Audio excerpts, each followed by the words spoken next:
नमस्कार। Always top channel में आपका हार्दिक स्वागत करता हूं। और मैं नवीन भाटी सर, और हमारी रेस्पिरेटरी सिस्टम की एक क्लास हो चुकी थी और आज हम बात करेंगे इस सेकंड क्लास की। चलिएगा आगे। अब हम बात करेंगे सबसे पहले जो रेस्पिरेटरी सिस्टम है, जो रेस्पिरेटरी सिस्टम इट मीन्स श्वसन तंत्र, इसके बारे में हम बात करते हैं। तो सबसे पहले हमने पढ़ा था कि इस प्रकार से ये ट्रेकिया होती है और इसमें हाइलिन कार्टिलेज पाए जाते हैं, उपास्थि। फिर यहां पे इस प्रकार के हमारे लंग्स हो गए और इसके अंदर ऐसा कार्डियक नोच होता है बिल्कुल इस प्रकार का, और फिर नीचे इस प्रकार का ये डायाफ्राम होता है। समझिएगा आगे क्या होता है। इसके अंदर बिल्कुल इस प्रकार से ये प्राथमिक श्वसनी, द्वितीयक श्वसनी, तृतीयक श्वसनी निकली होती है। फिर ये निकली होती है श्वसनिकाएं बहुत सारी, और आगे होती है एल्वियोलाई। हमने अभी तक लंग्स की बात हम कर चुके थे। आज बात करते हैं हम जो डायाफ्राम है, डायाफ्राम, और इसको बोलते हैं मध्य पट। इसके बारे में बात करते हैं। और इसके बीच में जो आपको बताई थी कि दोनों लंग्स के बीच में, मतलब फेफड़ों के बीच में जो जगह होती है उसको बोलते हैं मध्यस्थानिका। मध्यस्थानिका। और नेक्स्ट बात करते हैं जो मध्यस्थानिका होती है, इसके अंदर बात करते हैं, इसको बोलते हैं मीडियास्टेटिनम। स्टेटिनम, मीडियास्टेटिनम। अब बात समझिएगा एक बात, मेरी बात, कि ये डायफ्राम जो होता है मेजर ये फंक्शन क्या करता है, इस बात का हम बात करते हैं। तो हम हेडिंग डाल लेते हैं डायाफ्राम। देखिएगा डायाफ्राम, और इसको बोलते हैं मध्य पट। मध्य पट। सबसे पहले इसके अंदर क्या होता है वो सुनिएगा। सबसे पहले इसका मेजर एक फंक्शन होता है कि यह थोरेसिक कैविटी, इट मीन्स वक्षीय गुहा, तथा एब्डोमिनल कैविटी,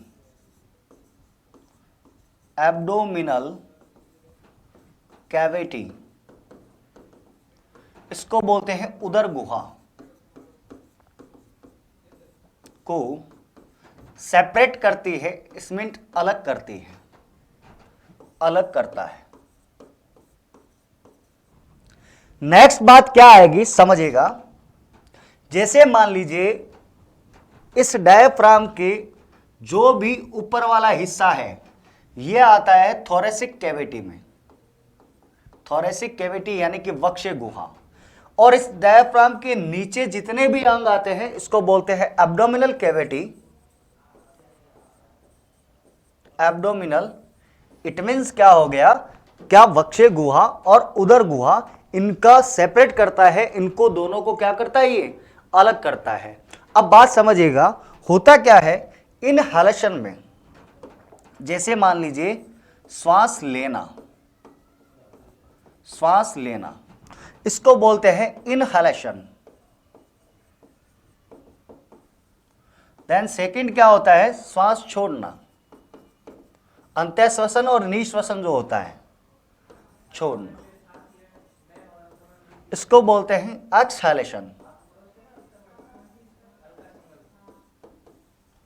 एक्सहेलेशन। इसमें होता क्या है, मान लीजिए इसने रेस्पिरेशन किया, उस कंडीशन के अंदर क्या होगा, ये एब्डोमिनल जो आपको दिख रहा है डायाफ्राम, तो सबसे पहली बात डायाफ्राम चपटा हो जाएगा। चपटा इस मीन्स सीधा, यानी कि फ्लैट हो जाएगा, फ्लैट हो जाएगा। नेक्स्ट पे क्या होता है, जब हम रेस्पिरेशन यानी कि एक्सहेलेशन करते हैं तब क्या होता है, जो हमारे लंग्स है और ये डायफ्राम जो होता है डोम शेप का हो जाता है। इसका मतलब क्या है, गुंबद जैसे आकार का हो जाता है। तो डायफ्राम गुंबद जैसा हो जाता है, गुंबद समान, यानी कि डोम शेप्ड हो जाता है। नेक्स्ट बात करते हैं इसके अंदर, स्क्रीनशॉट ले लीजिए, फिर चलते हैं आगे। चलिए नेक्स्ट क्या होता है इसके अंदर, मान लीजिए आपने इनहेलेशन एक्सहेलेशन ही चल रहा है। सबसे पहले क्या होता है, जैसे मान लीजिए इनहेलेशन किया, उस कंडीशन के अंदर क्या होता है, जो हमारे लंग्स होते हैं, फेफड़े ऊपर की तरफ गति करते हैं, ऊपर की तरफ गति करते हैं। अब क्या होता है, जैसे ही ऊपर की तरफ गति करेंगे तो जो फेफड़े हैं, फेफड़ों में वायु दाब, एयर प्रेशर कम हो जाता है, कम हो जाता है, तथा जैसे ही वायु दाब एयर प्रेशर कम होगा, इट मींस डिक्रीज होगा, उसी कंडीशन के अंदर क्या होगा कि जो आयतन है फेफड़ों का वॉल्यूम, फेफड़ों का आयतन बढ़ जाता है। आयतन क्या होता है, बढ़ जाता है। इट मींस आप ध्यान रखिएगा कि वायु दाब एयर प्रेशर इनवर्सली प्रोपोर्शनल होता है वॉल्यूम के। अगर प्रेशर दाब प्रेशर ज्यादा होगा तो वॉल्यूम कम होगा, ठीक है, ये बात आप ध्यान रखिएगा। नेक्स्ट बात करते हैं कि जब एक्सहेलेशन करते हैं उस कंडीशन में क्या होगा, तो ध्यान रखिएगा जो लंग्स होता है, फेफड़े नीचे की तरफ गति करते हैं, मोशन करते हैं। नेक्स्ट क्या होता है इसके अंदर, फेफड़ों में वायु दाब ज्यादा हो जाता है, इंक्रीज एयर प्रेशर, तथा फेफड़ों का आयतन कम हो जाता है। फेफड़ों का आयतन वॉल्यूम क्या हो जाता है, कम हो जाता है। यह ध्यान रखना, इनवर्सली प्रोपोर्शनल होता है, आयतन कम हो जाता है, इस कंडीशन में क्या होता है, ये इनहेलेशन और एक्सहेलेशन होता है, यानी कि अंतःश्वसन और निःश्वसन, ये डिफरेंस आता है। अब आप मेरे को एक बात बताइए, नोट डाल के लिखना इसका सेकंड फंक्शन, नोट डाल के लिख लेना एक बात, क्या ये जो डायाफ्राम होता है, डायाफ्राम मध्य पट, यह हमारे शरीर की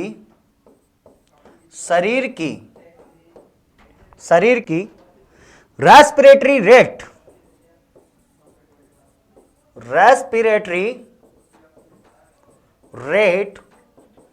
इट मीन्स श्वसन दर नियंत्रण करता है। समझिएगा, डायफ्राम मध्य पर जो हमारे बॉडी का रेस्पिरेटरी रेट, श्वसन दर कंट्रोल्ड बाय डायफ्राम। तो श्वसन दर क्या करता है, कंट्रोल करता है। आप स्क्रीनशॉट ले लीजिए, फिर आगे चलते हैं नेक्स्ट सेशन पे। चलिएगा नेक्स्ट हम बात करते हैं अब कि हमने डायफ्राम की बात कर ली, हमने लंग्स की बात कर ली, हमने इन ऑर्गन्स की बात हम कर चुके, मेजरली जो क्या काम करता है। और ये डायफ्राम जो होता है वो मस्कुलर ऑर्गन होता है। समझिएगा, मैं आपको पीछे की स्लाइड पे ले जाता हूं, एक बात बतानी है आपको। देखिएगा होता क्या है, इसी प्रकार से बिल्कुल हमारे इस फेफड़े के ऊपर रिब्स होती है, पसलियां होती है, जो क्या करती है, एक केज बनाती है, और ये है रिब्स, पसलियां। अब क्या होता है, आपने देखा होगा कि हम बहुत ज्यादा भागते हैं, दौड़ते हैं, उस कंडीशन के अंदर क्या होता है, जो लेफ्ट हमारी रिब्स होती है उसके अंदर एक मसल्स होती है, इसको बोलते हैं इंटरकॉस्टल मसल। इंटरकॉस्टल मसल, और इसको हिंदी में बोलते हैं अंतर्चुक आणविक पेशी। यहां बहुत, एक मिनट में लाइन खींच देता हूं, यहां पे देखिएगा, अंतःक्षुक आणविक मसल होती है। अब होता क्या है देखिएगा, मैं बिल्कुल इस कलर की जो बना रहा हूं, ब्लू कलर की, ये क्या करती है, इस प्रकार से एक फिर मसल्स होती है इस प्रकार की। जैसे हम बहुत ज्यादा एक्टिविटीज करते हैं, दौड़ते हैं, भागते हैं, जो भी करते हैं एक्स्ट्रा, उस कंडीशन के अंदर क्या होता है, जैसे हम इनहेलेशन करते हैं, उस कंडीशन के अंदर क्या है, हमारे लंग्स बिल्कुल ऊपर की तरफ जाएंगे और ये डायफ्राम बिल्कुल फ्लैट हो जाएगा, एकदम सीधा हो जाएगा। उस कंडीशन के अंदर क्या होगा, ये जो आपको ब्लू कलर की बनाई है, ये इस पेशी का नाम होता है रेडियल पेशी। इसमें कॉन्ट्रैक्शन होने लगता है, यानी कि एक खिंचाव पैदा होने लगता है। तो ये पूछा जाता है कि बताइए, जब हम अंत्य श्वसन कहते हैं, यानी कि इन रेस्पिरेशन करते हैं या इनहेलेशन करते हैं, उस कंडीशन के अंदर कौन सी मसल्स में खिंचाव पैदा होता है, तो ध्यान रखना इस मसल का नाम होता है रेडियल, रेडियल मसल। ये आपको बहुत ज्यादा ध्यान रखना है, बहुत मेजर इंपॉर्टेंट क्वेश्चन है, चाहे वो कोई भी एग्जाम हो। मैं आपको बता देता हूं, ये क्वेश्चन पूछा गया है आरएस में, ठीक है, और यूपीपीसीएस में भी पूछा गया था। चलते हैं आगे। अब बात करते हैं कि गैसों का परिवहन सर कैसे होता है। आपने बता दिया, ठीक है, O2 CO2 को लेके जाते हैं, ये लेके जाता है, तो जाएगा कहां से, जाएगा तो ब्लड से ही, वही जाएगा। तो मैं नेक्स्ट में वही बात करता हूं कि गैसों का परिवहन, ट्रांसपोर्टेशन ऑफ गैसेस। देखिएगा,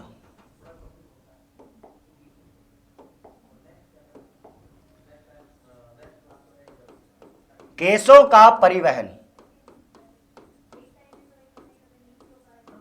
ट्रांसपोर्टेशन ऑफ गैसेस क्या होता है समझिएगा। एक तरफ लिखता हूं मैं O2 का परिवहन O2, और दूसरी तरफ लिखता हूं मैं CO2 का परिवहन CO2। होता क्या है, कंडीशन समझिएगा। आपको एक बात बता देता हूं मेजर, कि हमारी आरबीसी है, चलो इधर लिख देता हूं थोड़ा, फिर मेरे को रफ करना पड़ेगा, एक सेकेंड रुकिएगा। देखिएगा, ये CO2 कंडीशन क्या होता है समझना। ये है आरबीसी, इस आरबीसी के अंदर क्या होता है, आपने सुना होगा हीमोग्लोबिन पाया जाता है। HB से डिनोट कर रहा हूं, कैपिटल H और स्मॉल b से हीमोग्लोबिन को रिप्रेजेंट किया जाता है, प्रदर्शित किया जाता है। आपको पता है कि आरबीसी के अंदर केंद्रक नहीं होता है, न्यूक्लियस नहीं होता है, ब्रेनलेस सेल होती है, यानी कि बिना मस्तिष्क की कोशिका होती है। लेकिन कोई भी स्फेयर हो, एक गोला हो, और इस आरबीसी की शेप होती है बाई कॉनकेव होती है, यानी कि उभयावतल होती है, और इसके अंदर की तरफ क्या होता है, एक न्यूक्लियस तो नहीं होता, लेकिन बिल्कुल एक सेंटर पाया जाता है, और इस सेंटर में पाया जाता है ये हीमोग्लोबिन। और आरबीसी का सेंटर भाग होता है, इस हीमोग्लोबिन के अंदर पाया जाता है आयरन, लोहा, आयरन, लोहा पाया जाता है। और ध्यान से सुनिएगा, ये लोहा दो प्रकार का होता है, एक होता है Fe+2 और एक होता है Fe+3। ध्यान से सुनिएगा, जो Fe+2 होता है इसको बोलते हैं फेरस, और जो Fe+3 होता है इसको बोलते हैं फेरिक। तो ध्यान रखिए ना, ह्यूमन के अंदर, ह्यूमन बॉडी आरबीसी के अंदर Fe+2 पाया जाता है, फेरस पाया जाता है, ना कि फेरिक। और इसी कारण क्या होता है, हमारा रक्त कैसा होता है, लाल होता है। और ध्यान से सुनना मेरी बात, हमारी जब मैं आपको स्केलेटन सिस्टम कराऊंगा, कंकाल तंत्र, उसके अंदर 4 सेल्स होती है, ओस्टियोजेनिक, ओस्टियोक्लास्ट, ओस्टियोब्लास्ट, ओस्टियोसाइट। ये 4 सेल होती है उसके अंदर। उसके अंदर क्या होता है आपको पता है, जैसे ओस्टियोब्लास्ट, ब्लास्ट का मतलब होता है फटना, जैसे ही वो फटेगी और उससे एक मैट्रिक्स निकलेगा, मैट्रिक्स अधात्री, और सेकंड कुछ निकलेंगे खनिज मिनरल्स, उसके अंदर ये स्टोर होता है कौन सा, Fe+2 आयरन। दूसरी चीज इसके अंदर खनिज कुछ मिनरल्स जैसे कैल्शियम हो गया, ये कुछ मिनरल्स हमारी जो बॉडी है, हमारी जो बोन्स है, हड्डियां है, उसमें सेल्स है, वो उस मिनरल्स का स्टोर करता है ताकि इस मिनरल्स जो है बॉडी के जिस पार्ट में इसका कमी आए उसको वापस दे पाए, और इस पूरी प्रोसेस को बोलते हैं ऑस्मो रेगुलेशन। तो जो मिनरल्स होता है उसका संतुलन हमारे बॉडी के अंदर करना, ये एक प्रोसेस होता है। इस प्रोसेस को बोला जाता है ऑस्मो रेगुलेशन ऑफ मिनरल्स। ध्यान रखना, खनिजों का संतुलन बनाए रखना। अब बात सुनिएगा कि ये CO2 का परिवहन कौन करता है, O2 का परिवहन कौन करता है। अब एक बात बहुत ध्यान से समझिएगा, पूछा जाएगा क्वेश्चन कि एक हीमोग्लोबिन का मोलिक्यूल यानी कि एक अणु हीमोग्लोबिन का कितने ऑक्सीजन को लेकर जाता है, कितने ऑक्सीजन के मोलिक्यूल को लेकर जाता है, तो ध्यान रखिएगा 4 मोलिक्यूल को लेकर जाता है। स्टार बना के लिख लेना, क्वेश्चन छपेगा, ठीक है, ये बात ध्यान रखना। सेकंड बात सुनना, O2 का परिवहन कौन करता है, सबसे पहले ध्यान रखना, ये आरबीसी के अंदर जो हीमोग्लोबिन लिखा है, आरबीसी में हीमोग्लोबिन ये करता है 93% परिवहन, किसका, ऑक्सीजन का, ट्रांसपोर्टेशन ऑफ ऑक्सीजन। नेक्स्ट कौन करता है, जो प्लाज्मा होता है, प्लाज्मा, इसको हिंदी में बोलते हैं अधात्री, ये ट्रांसपोर्टेशन करता है कितना, तो ये करता है 7% ओनली फॉर, ये आप बात ध्यान में रखिएगा। सेकंड बात करता हूं कि CO2 किसका ट्रांसपोर्टेशन करता है, तो ध्यान रखना ये हमारे शरीर के अंदर एक कार्बोनिल अम्ल होता है, वो करता है 7%, कार्बोनिल अम्ल एसिड होता है, ये करता है 7%। और सेकंड करता है जो वो करता है आयंस, मिनरल्स हो गए कुछ, तो जो आयंस होते हैं वो करते हैं, जैसे सोडियम हो गया प्लस, कैल्शियम हो गया प्लस प्लस, पोटेशियम हो गया प्लस, इस प्रकार से ये आयन रेगुलेशन करते हैं। अब बात ये आती है कि कितना करते हैं, तो ध्यान रखिएगा ये करते हैं 70% करते हैं। अब एक बात ध्यान से सुनना, एक और होता है उसको बोलते हैं कार्बिनो हीमोग्लोबिन, कार्बिनो हीमोग्लोबिन, ये कार्बिनो हीमोग्लोबिन जो होता है आपको पता है कि 7 और 77 हो गया, बचा कितना, 23% कौन करेगा, जो कार्बिनो हीमोग्लोबिन होता है वो क्या करता है, ट्रांसपोर्टेशन करता है, किसका, carbon dioxide, it means CO2 का। अब एक बात समझना, हम क्या करते हैं, जैसे गैसेज लेते हैं, इनहेलेशन एक्सहेलेशन कहते हैं, ठीक है, उस कंडीशन के अंदर क्या होता है, हमारे बॉडी के अंदर जो गैसेज जाती है ना, उसकी क्वांटिटी कितना होता है, ध्यान से सुनिएगा, उसकी क्वांटिटी बता रहा हूं। अगर बात करते हैं हम ऑक्सीजन की और एक तरफ लिखता हूं CO2, तो ये ऑक्सीजन जो हम लेते हैं वो लेते हैं उसकी 21% और वापस एक्सहेलेशन कर देते हैं तो 16%। आप एक बात बताओ, यूज कितना हुआ, यूज हुआ 5%। क्वेश्चन 3 बने, ऑक्सीजन लेते कितना है 21%, वापस छोड़ते कितना है 16%, यूज कितना करता है 5%। सेकेंड, अगर O2 हम लेते हैं एटमॉस्फेयर में 0.03% ही है, उतनी ही ले पाएंगे, वापस कितनी छोड़ेंगे, तो ध्यान रखना 3 से 4% वापस एक्सहेलेशन में छोड़ देते हैं। नेक्स्ट समझिएगा कि हम नाइट्रोजन लेते हैं, बिल्कुल हम लेते हैं नाइट्रोजन, यानी कि ये तो बात की मैंने ऑक्सीजन की, ये बात कर रहा हूं CO2 की, और बात कर रहा हूं N2 की, नाइट्रोजन।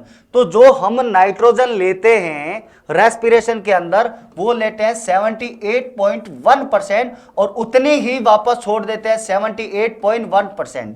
अब सर फर्क क्या हुआ, क्वेश्चन कहां से छपेगा, तो वो ध्यान रखना आप एक बात बहुत ज्यादा, क्या, आप देखो हमने 3 गैसेस का यूज किया, पहले ऑक्सीजन, सेकंड हमने यूज किया CO2 और थर्ड यूज किया हमने किसका, ऑक्सीजन का।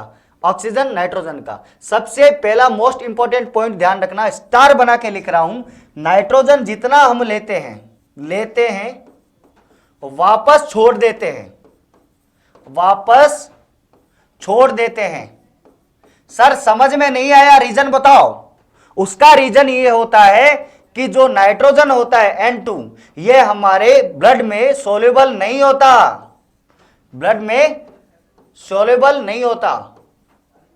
सोल्यूबल नहीं होता। कहने का मतलब क्या है, हमारे ब्लड में घुलनशील नहीं है, इसलिए हम जितना लेते हैं वापस उतना ही निकाल देते हैं। किसको? नाइट्रोजन को। नेक्स्ट बात समझना क्या आएगा। अब बात यह आती है, हमने लिया CO2 और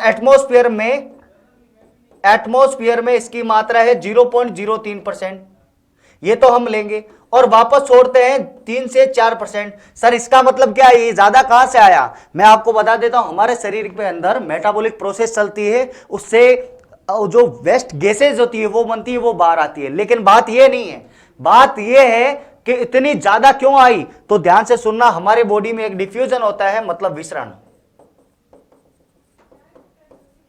डिफ्यूजन होता है और इसको बोला जाता है विसरण। इस प्रोसेस के अंदर क्या होगा समझना।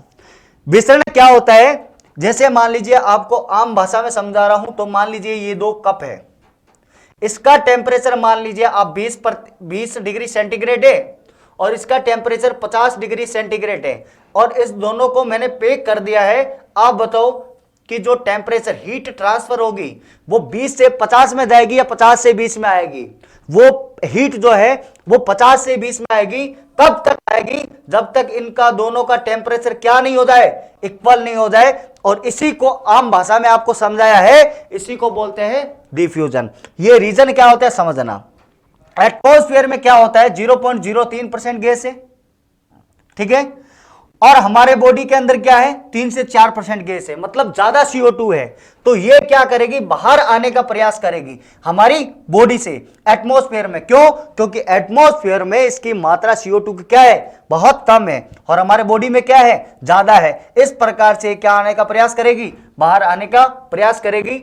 नेक्स्ट सेशन में बात करेंगे हम बाकी आगे कि कौन सा ऑर्गेनिज्म जो जीव है वो किससे रेस्पिरेशन करता है, किससे ब्रीदिंग करता है, क्लोम से करता है, स्किन से करता है, गिल्स से करता है, किससे करता है। धन्यवाद, फिर मिलते हैं नेक्स्ट सेशन।